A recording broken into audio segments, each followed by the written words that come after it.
할렐루야. 자, 오늘 하나님 말씀 사도행전 4장 1절부터 11절까지입니다. 사도행전 4장 1절부터 11절의 말씀. 사도들이 백성에게 말할 때에 제사장들과 성전 맡은 자와 사두개인들이 이르러 백성을 가르침과 예수를 들어 죽은 자 가운데서 부활하는 도 전함을 싫어하여 저희를 잡음에 날이 이미 저먼 거로 이튿날까지 가두었으나 말씀을 들은 사람 중에 믿는 자가 많으니 남자의 수가 약 5천이나 되었더라. 이튿날에 관원과 장로와 서기관들이 예루살렘에 모였는데 대제사장 안나스와 가야바와 요한과 알렉산더와 및 대제사장의 문중이 다 참여하여 사도들을 가운데 세우고 묻되 너희가 무슨 권세와 네 이름으로 이 일을 행하였느냐. 이에 베드로가 성령이 충만하여 가로되 백성의 관원과 장로들아, 만일 병인에게 행한 착한 일에 대하여 이 사람이 어떻게 구원을 얻었느냐고 오늘 우리에게 질문하면 너희와 모든 이스라엘 백성들은 알라. 너희가 십자가에 못 박고 하나님이 죽은 자 가운데서 살리신 나사렛 예수 그리스도 이름으로 이 사람이 건강하게 되어 너희 앞에 섰느니라. 이 예수는 너희 건축자들의 버린 돌로서 집 모퉁이의 머릿돌이 되었느니라. 아멘. 이제 어제까지 3장이 다 끝나고 이 4장은 베드로와 요한이 태어날 때부터 이 안진뱅이였던 자를 고친 후 그 다음에 이제 예수님의 제자들이 성령이 임재가 돼 성령 세례를 받고 주님이신 담대함으로 지금까지 숨겨왔고 또 무섭고 두려워서 숨어서 지냈던 그러한 것을 다 완전히 탈피를 하고 이제 복음 증거에 앞장서는, 그래서 우리가 예수님을 믿고 또 성령의 세례를 받으면 이렇게 변해야 된다라는 것을 말씀으로 주시는 거죠. 그래서 2장에서 성령의 세례를 받은 예수님의 제자인 베드로 요한이 태어날 때부터 안진뱅인 사람을 고치는 것을 목격한 많은 사람들이 이제 예수를 믿게 되는 과정입니다. 즉 다시 말해서 그때 당시에 보면 이것이 바로 종교 개혁이 일어난 거죠. 유대교를 믿던 사람들이 개신교, 즉 복음주의 예수님을 믿는 사람들로 다 변화가 됐다는 얘기죠. 그러고 나니까 많은 기적과 이적들이 사도들에 의해서 나타나기 시작하는 것이 보여지는 거예요.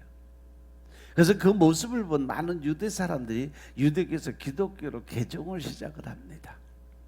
그러니까 복음을 이 예수님을 증거하는 사도들에게 유대 정교자들의 핍박이 시작이 됩니다. 하지만 이 사도들이 이 핍박을 이기고 계속해서 부활의 예수님을 증거하는 장면들이 계속 이어져 가고 있어요. 유대 정교자들, 지도자들에게는 오직 예수님의 이름만이 구원자이심을 증거를 하는 거죠. 그렇게 담대한 믿음으로 복음을 선포하니까 그때 당시 초대교회가 엄청나게 부흥을 이루어갔다는 거죠. 그래서 1절 2절의 말씀을 보면 사도들이 백성에게 말할 때 제사장들과 성전 맡은 자와 사두개인들이 이르러 예수님 안에 죽은 자의 부활이 있다고 백성을 가르치고 있는 것을 아주 싫어했어요. 많은 사람들이 일어난 그 안진뱅이를 보고 베드로와 요한을 보고자 많은 사람들이 몰려온 거예요. 야, 저기 40년이나 된 안진뱅이가 기도했더니 나사렛 예수 이름으로 기도를 드렸더니 그 사람들이 벌떡 일어나서 막 뛰고 춤을 추고 난리가 났대. 그러니까 사람들이 구경하러 다 모여드는 거예요. 그래서 베드로는 이 사람들에게 안진뱅이를 이렇게 세운 것은 나나 이 사도 요한이 아니라 바로 당신들이 십자가에 못 박아 죽이고 3일 만에 부활하신 그 예수님이 일으키신 거다라고 증거를 하죠. 부활하신 예수님이 하신 이름을 증거하면서 예수님의 이름을 높였다는 것입니다. 그렇게 되니까 제사장들과 성전 맡은 자와 사두개인들이 다 찾아와서 사도들을 핍박을 하기 시작을 해요. 대제사장이 가야바고 그 장인이 안나스예요. 이들은 공권력을 가진 자들입니다. 이들은 사도들이 자신들의 영역을 침범한다고 생각하고 있을 때 백성들이 사도들에게 몰려가자 시기심이 발동을 한 거죠. 그리고 사두개인들은요, 특별히 예수님의 부활에 대해서 믿지를 않는 사람들이 바로 사두개인들이에요. 그때 당시에 부활을 믿지 않았던 사람들이 바로 사두개인들이에요. 그들은 사도들이 예수 안에서 죽은 자의 부활이 있다고 백성을 가르치고 전하는 것을 그래서 싫어했다라고 이렇게 기록이 되어 있는 거죠. 부활을 인정하면 그들의 죄악됨이 드러나기 때문에 그들이 복음을 잘못 전하고 잘못 가르치고 있다는 것이 이렇게 증거가 되기 때문에 그 사람들은 이 복음을 증거하는 것 자체를 싫어했어요. 마귀 사단은요, 예수님이 부활하신 사실을 증거하는 것을 가장 싫어해요. 예수님의 부활을 증거할 때 성령님이 일하시기 때문에 그들이 싫어하는 거예요. 그리고 이제 3절을 보면 그들을 잡음에 날이 저물었으므로 이튿날까지 가두어놨다 그랬어요. 종교 지도자들은요, 사도들이 예수님의 부활을 전하지 못하게 하기 위해서 그들을 핑계거리를 잡아서 감옥에 가두었어요. 이것이 바로 이제 성령의 세례를 받은 성령 받은 사도들, 즉 예수님의 제자들이 처음으로 옥에 복음을 전가하면서 옥에 갇히는 첫 번째 투옥 사건이죠. 그런데 그 시간이 날이 저물어서 이튿날까지 가두어뒀다가 재판하고 하려고 이제 옥에 갖다 넣어놨어요. 그들은 교권을 이용해서 사도들을 감옥에 가둘 수 있었죠. 그런데 부활하신 예수님은 가둘 수가 없었습니다. 하나님의 말씀을 가둘 수가 없었어요. 사도 바울은요, 내가 매이는 데까지 고난을 받지만 하나님의 말씀은 절대 매이지 않는다라고 설교를 했죠. 그리고 이제 4절을 보면 말씀을 들은 사람 중에 믿는 자가 많으니 남자의 수가 약 5천이나 되더라. 그러니까 거기서 모인 사람들이 얼마나 많았으면 남자들만 따져서 그때 개종한 사람들, 번호개인으로 다시 돌아온 사람들, 이 사람들이 남자의 수만 5천 명이나 됐다 그랬어요. 사두개인들이 이 사도들은 막을 수 있었지만 성령님이 하시는 역사하시는 것은 막을 수가 없었다는 거죠. 이미 성령의 강물이 흐르기 시작했는데 이 강물을 막을 수가 없었어요. 안전뱅이가 나은 후에 모여든 사람들 가운데 베드로의 설교를 듣고 예수님을 믿은 자가 많이 있었다라고 성경이 이제 계속하면서 이제 증거를 해요. 뭐 3천 명도 바뀌고 5천 명도 바뀌고 오늘도 보니까 벌써 5천 명이나 바로 개종한 사건이 벌어졌죠. 이렇게 말씀을 들어야 예수님을 믿게 된다는 거죠. 예수를 믿은 자가 남자의 수가 5천이나 됐다. 이 성령을 받은 후 남자만 3천 명이 회개했다. 이렇게 또 기록이 되어 있어요. 안진뱅이를 통해서 부활의 능력이 나타난 것을 보고 5천 명이 회개하고 예수 그리스도를 영접한 것을 보면 남자만 지금까지 한 10,000명 이상은 예수님을 영접했다는 거예요. 당시 예루살렘 남자 인구가 약 5만 명 정도라고 추산을 해요. 그러면 그 자리에서 바뀐 것이 5%예요. 그리고 계속 바뀌어간 게 10%, 20% 막 올라가요. 예루살렘 인구의 5분의 1가량이 예수님을 믿었어요. 놀라운 성령의 역사가 됐다는 거죠. 그리고 5절, 6절을 보면 그 이튿날 관리들과 장로들과 서기관들이 예루살렘에 모여서 대제사장 안나스와 가야바와 요한과 알렉산더 및 대제사장의 문중이 다 참여했다 그랬어요. 사도들을 가둔 이튿날 날이 밝자 공회에서 재판이 열렸어요. 관리들과 장로들과 서기관들이 예루살렘에 모여서 산헤드린 공회를 열었어요. 가야바의 장인 대제사장 안나스와 대제사장 가야바와 요한과 알렉산더 대제사장의 문중이 다 한자리에 모였다는 거죠. 왜? 큰일 난 거잖아.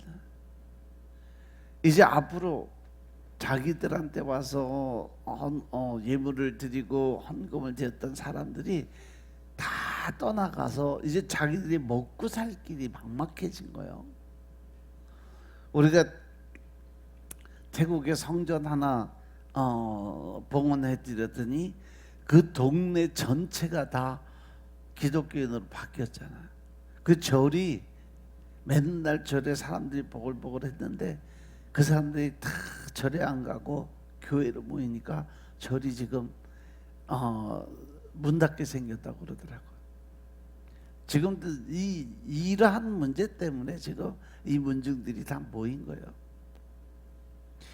안나스와 가야바는 번갈아 가면서 대제사장을 수행했던 사람들이에요. 그들은 예수님에게 사형을 내린 사람들이 바로 이 사람들이 안나스와 가야바야.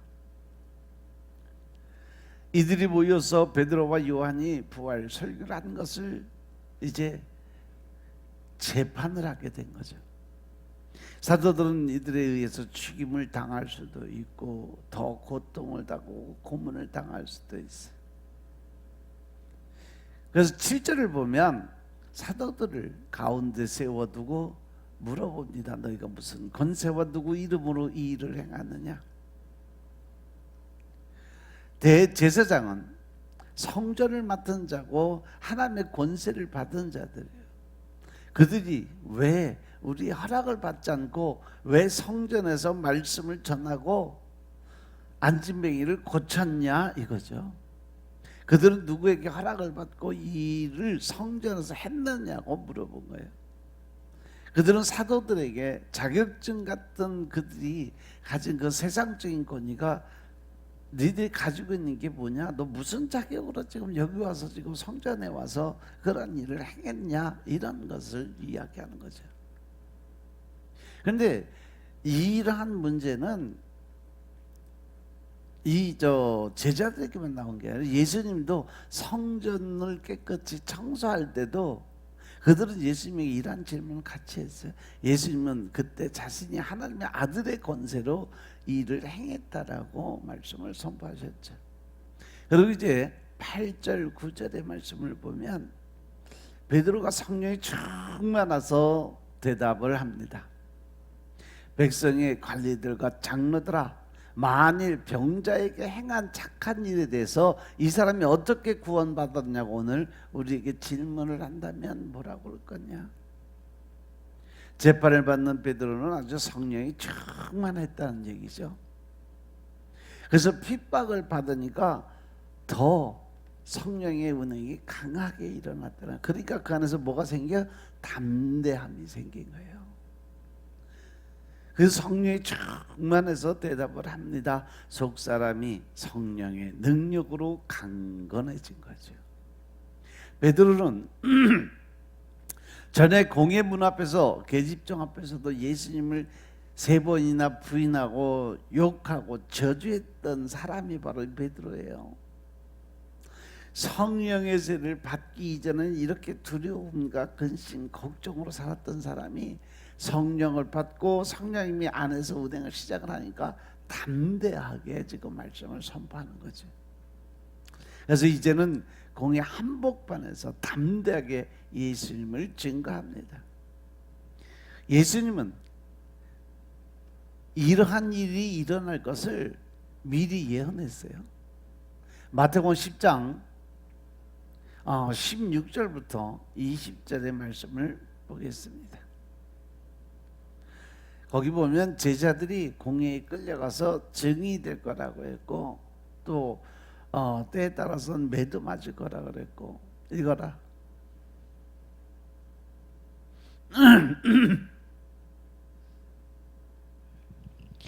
보라, 내가 너희를 보냄이 양을 이리 가운데 보냄과 같도다.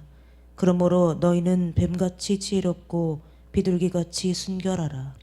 사람들을 삼가라. 저희가 너희를 공회에 넘겨주겠고 저희 회당에서 채찍질하리라.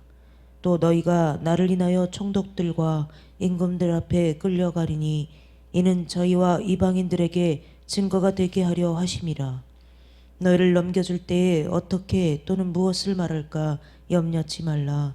그때 무슨 말할 것을 주시리니 말하는 이는 너희가 아니라 너희 속에서 말씀하시는 자 곧 너희 아버지의 성령이시니라. 아멘. 예수님께서 제자들을 파송하면서 하신 말씀이에요. 그런데 그 일이 예수님 돌아가시고 또 성령의 세례가 임하고 그 이후에 계속 그대로 지금 이루어지고 있어요. 저희가 너희를 공회에 넘겨주겠고 저희 회당에서 채찍질하고 또 너희가 나를 위해서 총독들과 임금들 앞에 끌려가서 심판을 받는 그러한 일도 생기게 될 거다. 그런데 그들이 너희에게 어떤 질문을 하거나 어떤 말을 하더라도 너희는 그때 무슨 말을 해야 될지 어떤 것을 대답을 할지 생각하지 말라는 거죠. 왜? 그때 바로 성령님이 직접 말씀하시게끔 네 안에 있는 모든 것을 다 비워놔라 이 말씀을 하셨어요.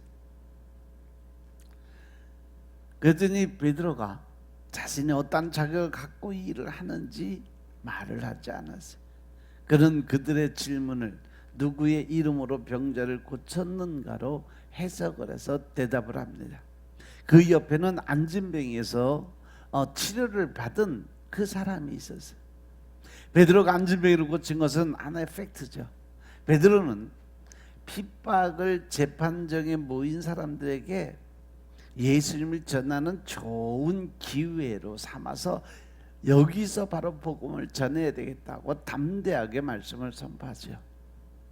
그는 자신의 옆에 앉아있는 부활의 산 증인 고침받은 안진뱅이를 통해서 그들에게 부활의 예수님을 증거하고자 하는 그런 열망으로 가득 차 있었어요. 그래서 10절에 보면 너희와 모든 이스라엘 백성들은 알아야 된다라는 거죠. 뭐를? 너희가 십자가에 못 박고 하나님이 죽은 자 가운데서 살리신 나사렛 예수 그리스도의 이름으로 이 사람이 건강하게 되어 너희 앞에 서 있는 거다라고 설명을 하죠. 베드로의 마음속에는 예수님이 가득 차 있었다는 거죠. 베드로의 마음속에 있는 예수님을 증거합니다.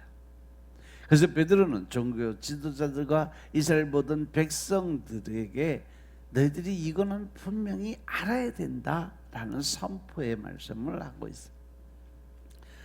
종교 지도자들이 하나님의 권세를 받은 것은 맞아요. 종교 지도자들은 하나님이 주신 권세로 하나님이 보내신 아들을 죽였어요. 베드로는 그들이 만왕의 왕을 죽이는 큰 죄를 범했다라고 지금 설명을 하고 있는 거예요. 베드로는 바로 그들이 십자가 못 박은 예수님이 3일 만에 부활하신 것을 증거하는 거죠. 하나님이 그를 죽은 자 가운데서 살리셨다라고 설명을 해요. 부활하신 예수님만이 지금 살아있는 왕이심을 깨달으시기 바랍니다. 예수님만이 유일한 구원자이십니다. 그들이 죽였지만 부활하신 나사렛 예수 그리스도의 이름으로 옆에 있는 이 사람이 건강하게 됐다라고 설명을 해요. 부활하신 예수님의 권세가 바로 이 사람을 낫게 한 것이라고 부활하신 예수님을 사실적으로 증거하고 예수 그리스도의 이름을 높이는 그러한 지금 말씀을 선포를 하고 있는 거죠. 그들은 나은 이 사람을 보고 회개하고 왕이신 예수님을 영접하라고 증거를 하고 있어요. 그래서 11절에 보면 이 예수는 너희 건축자들의 버린 돌로서 집 모퉁이의 머릿돌이 되었느니라. 이 말씀은 시편 118편에 보면 22절에 보시면 이 말씀이 그대로 나와요. 예수님은 포도원 농부에 비유해서 예수님 자신을 모퉁이의 머릿돌이라고도 증거를 했어요. 베드로는 그때 들은 예수님의 말씀이 기억난 거죠. 종교 지도자들은 메시아에 대해서 연구하는 건축자들이, 그들은 예수님의 메시아가 아니라고 생각하고 그 도를 버렸죠. 그들은 고난의 메시아를 생각하지 않고 영광의 메시아만을 생각했던 사람들이에요. 그래서 자기들이 기다리는 그 메시아는요, 육신의 왕으로 오셔서 이 나라를 다시 화평하게 또 많은 부자로 만들 수 있게 이렇게 할 수 있는 그러한 왕이 올 거라고 생각을 했다는 거죠. 그들은 죄 문제를 해결하는 영적인 메시아를 생각하지 않고 경제적이고 정치적인 메시아만을 생각했던 거죠. 그래서 그들이 예수님이 그들이 원하는 메시아가 아니라고 생각했기 때문에 예수님을 십자가에 못 박아서 죽게 했던 거예요. 그런데 하나님이 이 예수님을 죽은 자 가운데서 살리셨다는 거죠. 하나님은 예수님을 진모퉁이의 머릿돌로 삼아서, 머릿돌이 중심이 되는 돌이고 기초가 되는 돌이에요. 앞으로 건축할 방향을 잡아주는 그러한 중요한 돌입니다. 하나님은 이 예수님을 중심으로 이 땅의 모든 집을 짓기 원하셨다는 거죠. 하나님이 지으시는 집은 바로 성전이죠. 그래서 하나님은 우리들 보고 바로 너희가 성전이다라고, 너희 몸이 성전이다라고 말씀하십니다. 예수님은 정치, 경제, 사회, 문화의 중심이 되시는 분, 교회의 중심이 되시는 분이심을 믿으시기 바랍니다. 그래서 우리의 삶의 중심이 되는 분이시고, 하나님은 예수님을 그들의 그리스도고 또 왕으로 삼아주셨어요. 세상 만민의 그리스도에 또 왕으로 이 땅에 오신 분이 바로 예수님이심을 믿으시기 바랍니다. 따라서 우리 눈에 보이지는 않지만 그 예수님이 만왕의 왕이시고 만유의 주가 되신다는 것을 믿어야 된다는 거예요. 우리 인생의 주인이 되시는 분이심을 믿으시기 바랍니다. 아멘. 이렇게 예수님은 우리가 살아계신 그리스도가 되어서 지금도 병자들을 고치고 귀신을 쫓아내고 아픈 사람들을 고쳐주는 그러한 일들을 하고 계심을 믿으시기 바랍니다. 예수님이 그리스도가 되어서 많은 사람들을 회개시켰어. 성령을 보내주시고 그 성령님을 통해서 우리의 삶이 완전히 바뀌도록 만드신 분이 바로 예수 그리스도이심을 믿으시기 바랍니다. 따라서 우리가 이 머릿돌 대신 예수님을 영접하지 않으면 모두 다 지옥으로 가게 될 거다. 그러니까 온전히 예수를 믿고 성령의 세례를 받고 그 성령님이 명령하시는 말씀에 순종하는 믿음을 가져야 우리가 천국 갈 수 있다라는 결론이 나옵니다. 이제 여러분들이 오늘 하루도 하나님 기쁘게 하시고 또 더 나아가서 하나님 웃게 만들 수 있는 그런 하루가 되시길 주의 이름으로 축원합니다. 아멘. 기도드리겠습니다. 아버지 하나님 감사드립니다. 오늘도 아버지 하나님의 은혜 가운데 우리가 살아가게 하시고 말씀에 의지해서 나아가고 더 나아가 하나님의 뜻을 세워가는 귀한 일을 하게 하시니 감사합니다.